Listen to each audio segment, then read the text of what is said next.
Hi again, modern historians.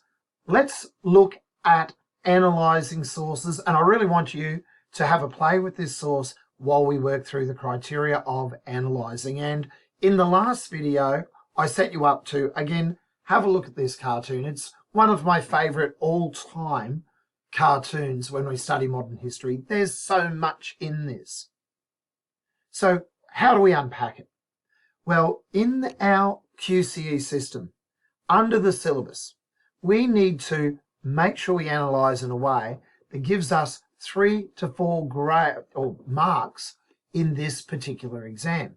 And the exam I'm talking about here is called the Formative Internal Assessment number 1. It's a response to stimulus, short response to stimulus items. So you're writing a series of paragraph type answers. So let's have a think about this source. You're required to identify the features of evidence quite a bit. Have a look at it here. Discerning identification of features of evidence, discerning examination of features of evidence, informed explanations about how evidence from the sources contribute, etc. So how do we unlock those features of evidence? Well, I've been telling you quite a bit, and I really emphasize this every year with all my classes, that we should start with information that is given to us before we even get stuck into looking at a source itself. So your teachers make an effort to give you a title of the source and some sort of context statement with it. It's actually a requirement under our syllabus for modern history. So look to those couple of pieces of information first, above and below. Look around. Often in textbooks you get captions. Look for that. And then allow yourself to be drawn into the cartoon, the poster, the paragraph, the source, or whatever it is. Often our eyes go straight to the source when what we should be looking for is a little bit of information above, below, around it where it's been unpacked. That will guide us into the task. So first step for us here, this source is called Sacrifice to the International. So straight away, can I see a sacrifice image in here? I can see a human sacrifice. To the international, well, usually we sacrifice to a god, to an altar. It's a sacrifice to something, right? So this is the sacrifice, I would think, and this is the international. Okay, what else have we got down here? There's a little bit of information from where it is, the Victoria and Albert Museum in London. That doesn't help me. I guess if I want to find it, it's there.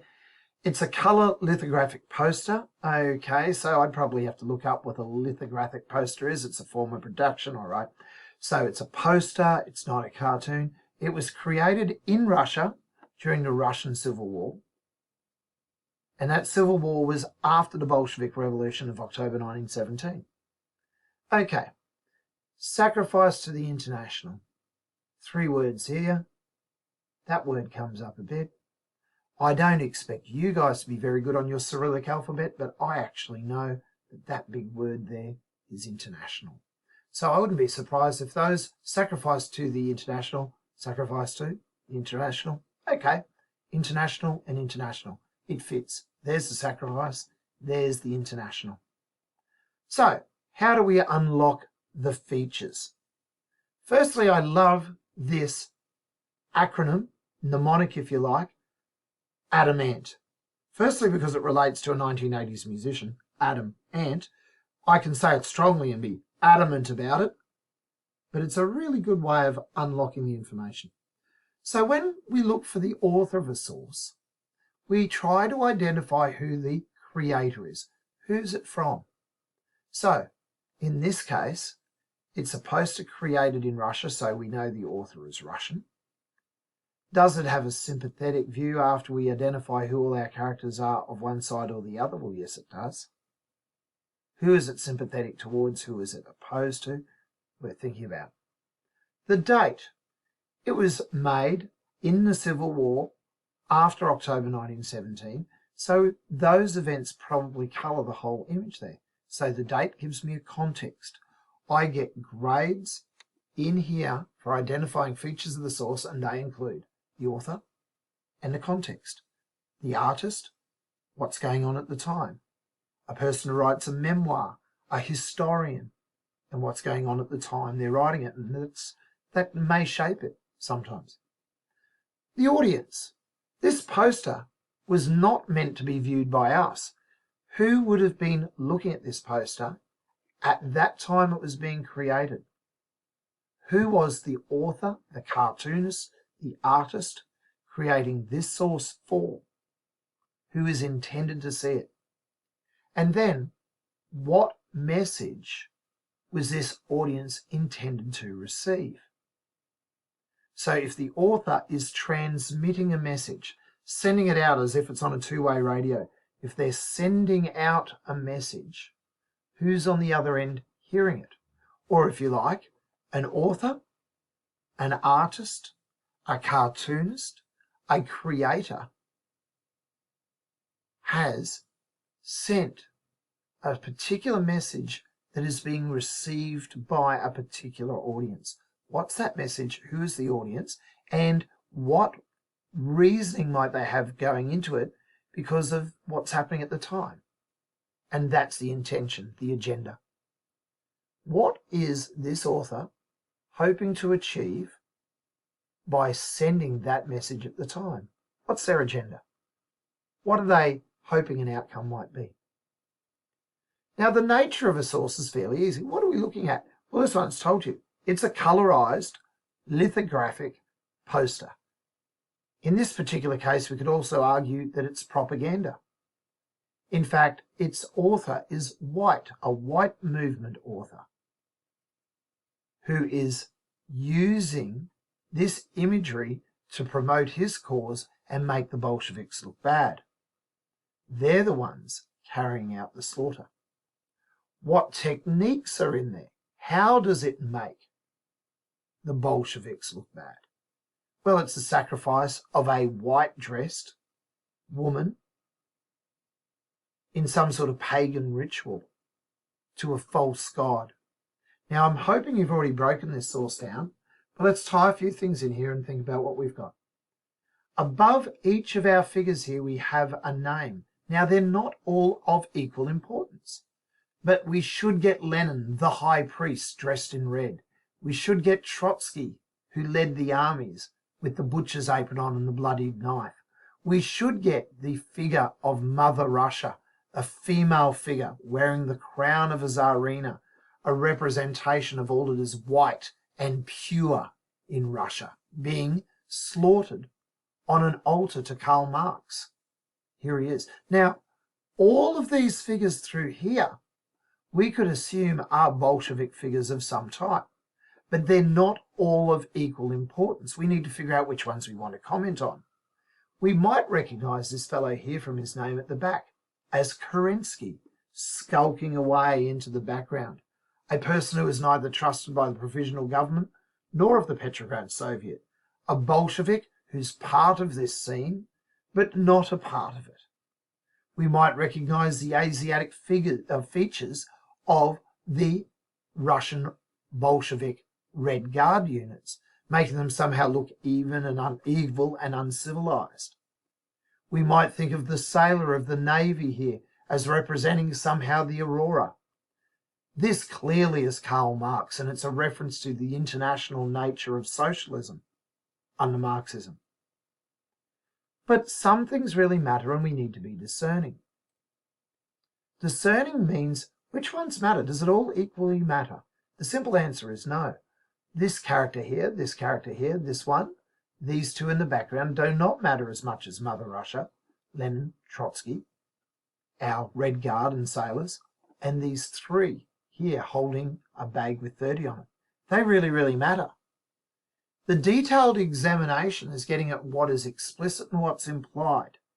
What characterizations in here can you talk about without missing any of the material that really matters?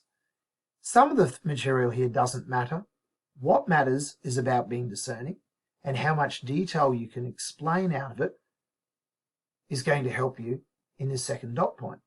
So this is where I'd start picking up on the anti-Semitic imagery of the Jews holding the 30 pieces of silver, the idea that they have betrayed Russia. So to score well in analysing, You need to be able to identify the features of the evidence. Start with captions and source information, then have a tool like Adamant. Figure out the various elements of it as you are identifying the key features of the source, as you annotate it and draw it, as you pick up on the imagery. Discernment is making choices about which of those features of evidence matter more than others.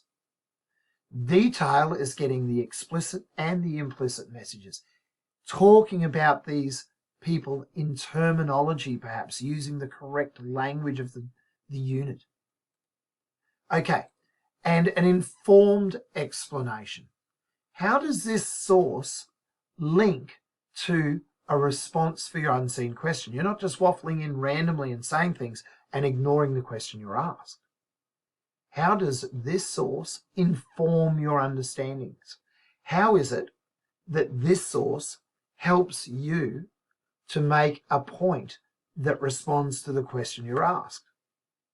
Okay, if we're talking Peel paragraphs, you make a point, you elaborate upon it, you use evidence, you elaborate a bit more, you use evidence, you elaborate a bit more, use evidence, and get finally back to your point.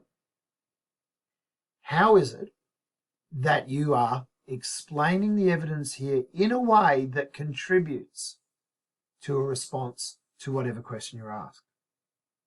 Thinking about that. When we talk evaluation, we do talk about the need to corroborate. Look at the images of Trotsky in both of these cartoons. In this English cartoon, we have Trotsky carrying a bag of money again, going Tatarsky, as in bye-bye. He's sold the Russian bear off to Wilhelm und Co., Kaiser Wilhelm of Germany and company, who are trappers and skinners, and here's the axe, the block, waiting to kill the sad Russian bear. This idea that Trotsky has betrayed Russia for German gold comes through. Let's now go back to this cartoon. Here's this same imagery of betrayal by Jews of a sacrificial lamb, if you like, to Marxism. That these anti-Semitic images here indicate betrayal. And of course, Trotsky and Marx both had Jewish backgrounds. So this white Russian artist is really playing upon some very deeply held anti-Semitic perspectives. And that fits with what we know about our white armies to some extent. This is where I'm getting a detailed examination and I can corroborate. Let's have a look at this French cartoon and see if it's got a similarity. Well, the first thing that leaps out of me is, translated from the French, is the name Judas Bolshevik. Judas being the apostle who betrays Jesus, and it leads to his death. This is Trotsky, here drawn again, carrying bags of money. That imagery of the bags of money just keeps coming back all the time. And he's speaking, looking at the dead Russian hanging from a tree. For having delivered one man, me, I delivered millions. So this commentary in French, getting at Judas, gets gold for betraying just one man, sacrificing Jesus, selling him out to his death. And it's as if to say, Trotsky, the Jew, wants more money. He delivered millions of people to their deaths by selling out to Bolshevism. So think about how this imagery, the bags of money, the images of the anti-Semitic Jewish type language, the images here of Britain with our features of a short, childish, silly looking, if you like, Trotsky, selling out the Russian bear, literally sold off the Russian bear to people who will skin it, who put it into a trap in Germany, how these two images corroborate the imagery here of the very famous The Sacrifice. And I'm going to stop it there. That's something to think about in terms of analysing. We don't have a question with this source here at the moment, but there's plenty to think about within the source.